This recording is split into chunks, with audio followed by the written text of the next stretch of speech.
UFOs.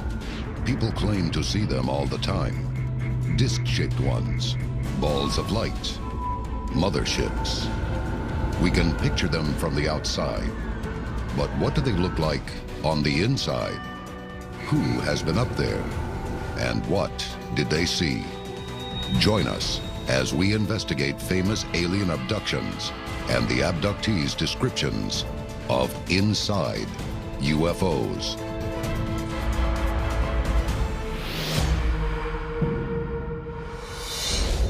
A global effort has begun. Secret files hidden from the public for decades, detailing every UFO account, are now available to the public. We are about to uncover the truth behind these classified documents. Find out what the government doesn't want you to know. Unsealed Alien Files. Exposing the biggest secrets on planet Earth. There is no end to the discussion of UFOs, but no subject is as controversial or riveting as alien abductions. And alien abduction is the only type of encounter in which eyewitness testimony can reveal details about the inside of unidentified flying objects. Details that can help us understand how aliens live and what they want. Unsealed case file, the Allagash abductions. Allagash Waterway, Maine, August 20th, 1976. The Allagash abduction is an absolutely fascinating case. This involved 4 men out fishing, 2 brothers and 2 friends. They had had little luck with their catch, so they decided to go out onto the lake in a canoe. The 4 artist friends, including Chuck Rack, make a fire on shore to serve as a beacon for their nighttime fishing. What they don't know is that instead of catching something below, they are about to be caught by something above, something that will ultimately drive their friendships apart. As they were out on the lake, they saw in the sky a bright light, and it got closer and closer. It descended until they saw this huge UFO. The men later estimate the UFO to be 80 feet across. Now, one of them decided to try and signal at it with a flashlight, and the UFO then came closer, and by this time the men were panicking. They decided to try and return to the shore. They were canoeing furiously, but a bright light shone down, and at that point there was a disconnect. Suddenly, the men find themselves back on shore, but something is not right. They had no real memory of what happened, but they next thing found themselves back on the shore. And intriguingly, the fire had burnt down completely. Well, this was not possible. It had been blazing, so the implication was clear. There was lost or missing time. Something had happened to these 4 men. Maybe it had been an hour, maybe longer, and yet they had no conscious memory of it. Missing time is a classic symptom of alien abduction. A lot of times when they recollect an experience like an alien abduction or a UFO sighting, they realize that there's a big chunk of time that they just simply can't account for, and that's what you call missing time. Afterwards, they began to have flashbacks, dreams, nightmares. They went for regression hypnosis, and what emerged was an account that they were taken on board this ship. Hypnosis is still heavily debated among UFO researchers and scientists as a tool to investigate close encounters and buried memories of traumatic experiences. Hypnosis is the process of putting somebody into a very relaxed state. And what that means is they're not only very subjective to maybe memories being implanted in them, but it also kind of brings their walls down if they have memories that they have forgotten. During the Allagash hypnosis sessions, the men begin to recall an intense and vivid encounter with several aliens who allegedly took them aboard a UFO. They saw strange entities, humanoid but clearly not human, and that, again, some medical procedure, which is often so central to these alien abduction experiences, was carried out. But skeptics point out that there are many key similarities to alien abduction that may be the result of autosuggestion. People literally report that they are floated into the craft somehow, often through the solid surfaces, through walls, through ceilings, through the hull of the ships themselves. Often, after that, they find themselves in an enclosed space of some sort. Often this is reported as quite sterile and white in color. Skeptics hold up these common descriptions as reasons to doubt UFO abduction testimony. But if many of the descriptions are all similar, could it also be the truth? There are frequent reports of a table or a raised platform in the center of what's often described as a fairly round but otherwise featureless space. When you listen to stories of abductions and the settings that they will recollect, some of them and most of them will actually remember being in some type of medical room, medical examination room with equipment around and their abductors above them. But you have to assume that that's not the only part of the ship. Coming up, we investigate a famous abductee couple who are shown much more than just the medical room inside a UFO. This is Unsealed, Alien Files. Welcome back to Unsealed Alien Files. Many abductees provide similar reports of being taken by aliens to medical rooms inside UFOs. Skeptics and believers all have the same question. Why? Unsealed case file, the Betty and Barney Hill abduction. September 19, 1961, Portsmouth, New Hampshire. This was a case of a couple returning home late at night, driving down the archetypal lonely country road near Exeter, New Hampshire. Betty and Barney Hill were driving down the highway when they witnessed a UFO. The couple initially describes the craft as multicolored lights flashing across the moon. The UFO rapidly descends, and Barney stops their car in the middle of the highway.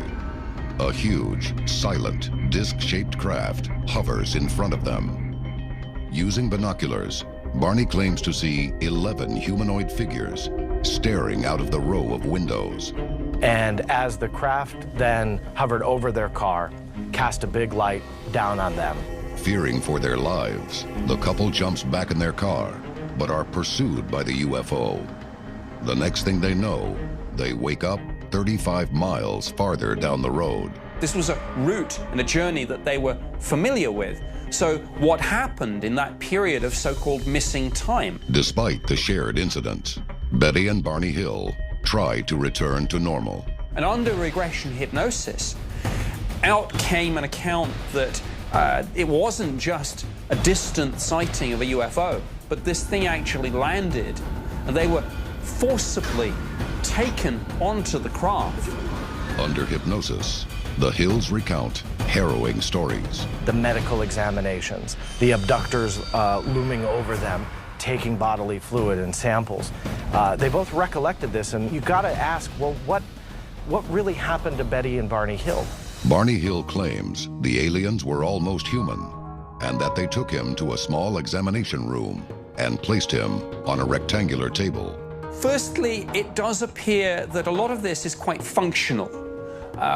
It's minimalistic, it's sterile. If people report a medical procedure or physical examination, the parallels with our own operating theaters are quite interesting. But the similarities don't end there. There are also motifs, I believe, that one can recognize from science fiction. And of course, the relationship between sci-fi and ufology is complex. Skeptics say abductees borrow from sci-fi. Other people say it's the other way around. But during Betty Hill's therapy, she reports that the human-like aliens scraped her skin with a knife. They also pierced her with a needle. And she even held a book written in a language she did not recognize. But what are the abductees really seeing? And why, despite the traumatic events, are their surroundings eerily familiar?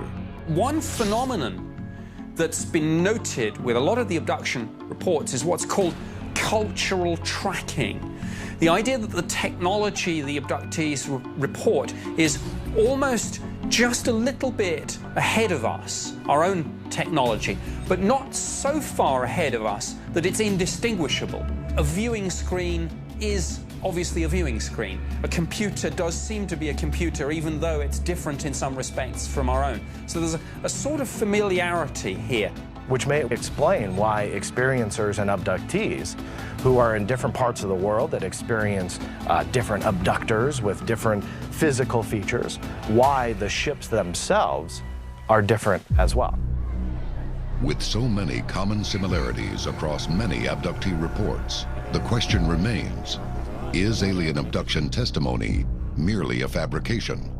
Or is it an attempt to make sense of something beyond human comprehension? Coming up, we reveal the vast interior of a UFO mothership from one of the most well-known alien abductions of all time. This is Unsealed, Alien Files. Welcome back to Unsealed, Alien Files. Many abductees who have allegedly witnessed the inside of a UFO report surroundings of a strangely familiar, yet advanced technology. But one man's now famous encounter describes something much more. A mothership. Unsealed case file, the Travis Walton abduction. November 5th, 1975, Apache Sitgreaves National Forest, Arizona. Travis Walton is employed on a logging crew in Arizona. After his shift ends, the crew drive back to camp. When a bright light appears just off the road, Travis decides to get a closer look. Now, Travis Walton was a bit of an extrovert, a bit of a daredevil, and while all his friends and work colleagues were screaming at him to get back in the truck, Travis Walton actually walked towards this UFO, almost like he was challenging it, like quite aggressively. But suddenly, Walton is engulfed by a beam of light coming from the UFO, and he disappears from view. At this point, he was struck by a beam, and it literally took him off his feet, threw him through the air, and his colleagues thought that he had been killed. Walton's co-workers drive away in a panic and later report his disappearance to the local sheriff. But 5 days after the incident, Walton's brother-in-law receives a call. Travis Walton himself turned up some days later, disorientated, disheveled, miles away, with little recollection of what had happened to him. And it was only later, under regression hypnosis, that a fuller story emerged. Travis tells a terrifying story of being subjected to invasive medical examinations and extended confinement. Over the years, Travis Walton has agreed to sit a number of polygraph tests. Now again, if somebody was lying or had something to hide, I suspect he would have avoided putting himself in that position. If alien abduction is truly happening, what do the abductors want? If an intelligent civilization comes here and sees an incredibly inferior race, and their question is, how did the human race get there? How did this life form that has made these big buildings and they drive around in these cars, how did they come to be? Well, what are they going to do? We could probably safely assume they're going to do the exact same thing we would, an experiment. While Walton's claims of a medical exam are a common thread among abductees, it is his description of the inside of the ship that defies explanation. He talks about multiple rooms, and he seems to have had some freedom at some point to move around within the interior. He saw, for example, one space which he almost likened to a planetarium. Walton describes a domed room with what seems to be a control chair in the center. He sat in this thing. There seemed to be some sort of controls. He played around with them, and it was almost like like you see in a planetarium where stars appear on the ceiling. Now, he figured it probably wasn't a good idea that he continued to play with these controls, but it's one of the rare instances we have in an abduction account of somebody actually getting to try out the technology for themselves.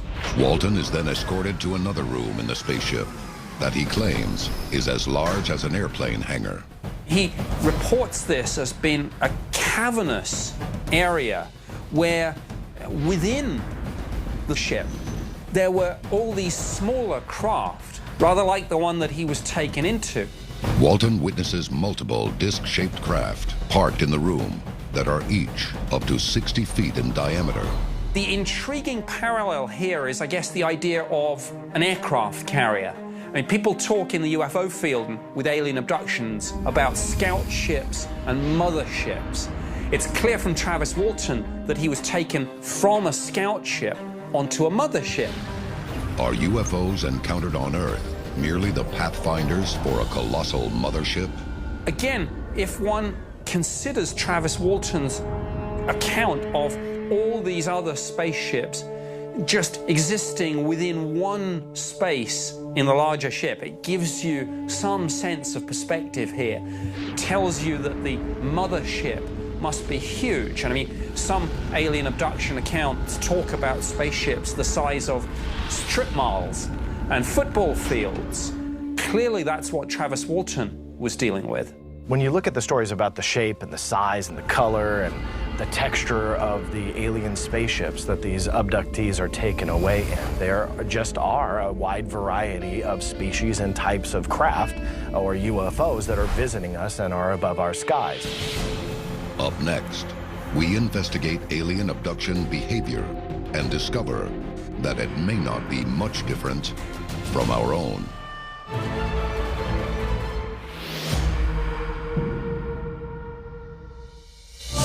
Welcome back to Unsealed, Alien Files. The time to act is now. Tell us your story.